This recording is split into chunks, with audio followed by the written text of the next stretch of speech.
প্রাথমিক থেকে উচ্চ মাধ্যমিক পর্যন্ত পরীক্ষার মূল্যায়ন পদ্ধতির চূড়ান্ত অনুমোদন দিয়েছে জাতীয় শিক্ষাক্রম সমন্বয় কমিটি এনসিসিসি। পারদর্শিতার ভিত্তিতে 7টি স্কেলে শিক্ষার্থীদের ফলাফল দেওয়া হবে, থাকছে না গ্রেডিং বা রোল নাম্বার।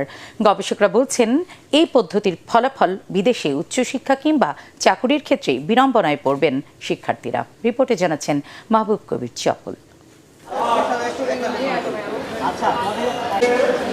নতুন শিক্ষাক্রম চালুর পর ধাপে ধাপে চ্যালেঞ্জের মুখে পড়তে হচ্ছে নীতি নির্ধারকদের। শিক্ষাবর্ষের 6 মাস যাবার পর পরীক্ষার মূল্যায়ন পদ্ধতি চূড়ান্ত করল শিক্ষা মন্ত্রণালয়।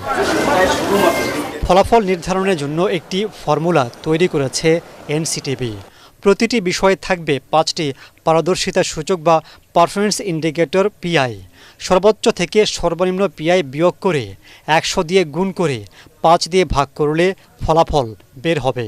উদাহরণস্বরূপ, কোনো শিক্ষার্থী যদি 5টি পিআইয়ের মধ্যে 3টিতে সর্বোচ্চ, 1টিতে মধ্যম ও 1টিতে সর্বনিম্ন সূচক পায়, উপরের ফর্মুলা অনুযায়ী সে 40 নম্বরের স্কেল পাবে।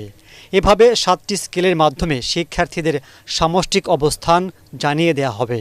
যেহেতু কম্পিটেন্সি বেসড কারিকুলাম, সুতরাং এই সবগুলো বিষয় মিলে সে এই অবস্থানে আছে সেরকম জায়গা নাই। প্রত্যেকটা বিষয় কেন্দ্রিক 7 পয়েন্ট স্কেলে সে কি অবস্থানে আছে। শিক্ষা গবেষকরা বলছেন, উন্নত দেশগুলোতে গ্রেডিংয়ের মাধ্যমে মূল্যায়ন হয়।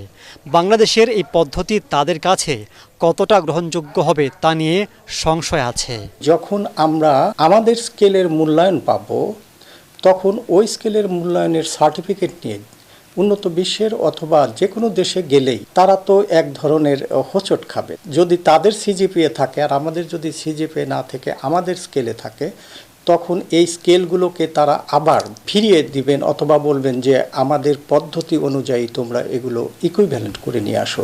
আমার এখানকার যেই সার্টিফিকেশন হবে সেটাকে অন্যরা সেভাবেই নেবে। এটা হচ্ছে একটা দিক। অ্যাকসেপ্টেন্সের কোনো সমস্যা নাই। প্রায় অলমোস্ট এখন উন্নত বিশ্বের সকল জায়গাতেই যোগ্যতা ভিত্তিক শিক্ষাক্রম নিয়েই কাজ করছে, এবং আমাদের আশেপাশে যেসব দেশগুলো আছে তারা সবাই কিন্তু আমাদের লাইনেই আছে। ভারত ঘোষণা দিয়ে দিয়েছে 26 সাল থেকে তার ওখানে কোনো 10ম শ্রেণী শেষে কোনো পরীক্ষা হবে না, এসএসসি পরীক্ষাই সে তুলে দিচ্ছে। তো তার বাচ্চারা কি ইন্টারন্যাশনালি অ্যাকসেপ্টেড হবে না? 3 জুলাই থেকে শুরু হতে যাওয়া অর্ধবার্ষিক বা ষান্মাসিক পরীক্ষা থেকেই এই পদ্ধতিতে মূল্যায়ন করবেন শিক্ষকরা। মাহবুব কবির চপল, এটিএন বাংলা, ঢাকা।